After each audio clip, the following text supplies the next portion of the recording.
为什么火锅店的小酥肉那么好吃？不仅吃起来又酥又脆，煮起来也是久煮不散呢？大家好，我是大叔阿斗，今天给大家分享一款又好吃又耐煮的小酥肉的做法。关键在于淀粉的选择。我们先制作一下葱姜花椒水，准备一个大碗，朝碗中加入少量的花椒，大约1克，再加入少量的开水，大约100毫升，用开水激发出花椒的香味。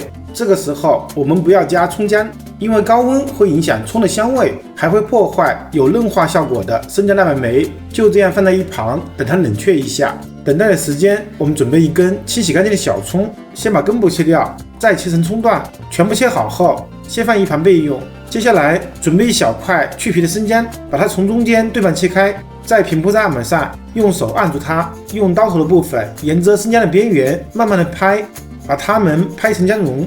这个时候泡花椒的水也冷却了，先把葱段全部放进来，再加入全部的姜蓉，然后用手用力的抓离它们，尽量的挤出它们的汁水。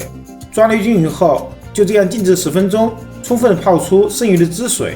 等待的时间，我们准备400克的梅花肉，它肥瘦相间，一肥9瘦，做出来的酥肉口感比较好，但是炸出来的造型就没有里脊肉做的小酥肉漂亮。我们先把它们改刀切成厚片，厚度和筷子粗细差不多。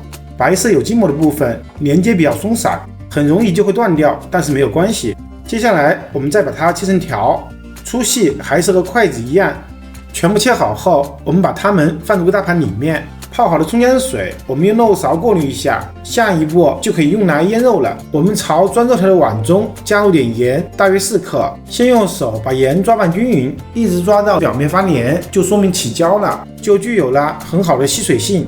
接着我们加入一点白胡椒粉，大约1克，再加入少量的五香粉，也大约1克，不喜欢的朋友可以不加。再少量多次的加入葱姜水，每次加入1汤勺，大约15克，然后用手不断的抓，让猪肉条可以把葱姜水完全吸收进去。就这样一边抓一边加，猪肉条的吸水性会逐渐变差，大约加40左右就可以了。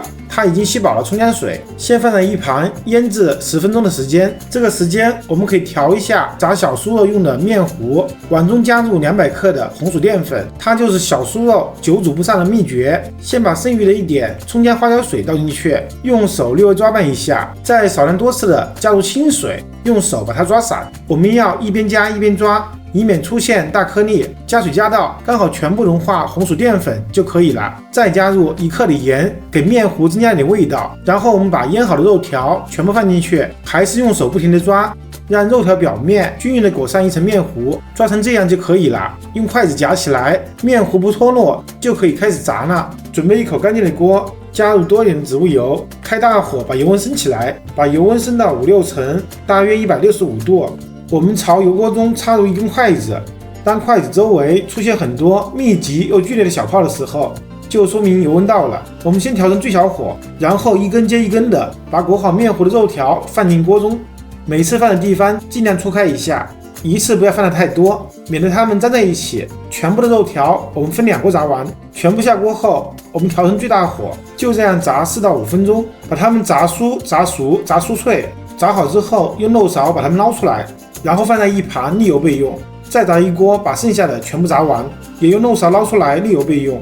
接下来我们用漏勺把油锅捞一下，把里面的残渣捞干净，然后把油温升到180度，倒入全部的小酥肉，再复炸一次，炸个30到40秒。这一步的目的是为了上色和炸得更酥脆，炸到您自己满意的颜色和程度，再捞出来沥油备用。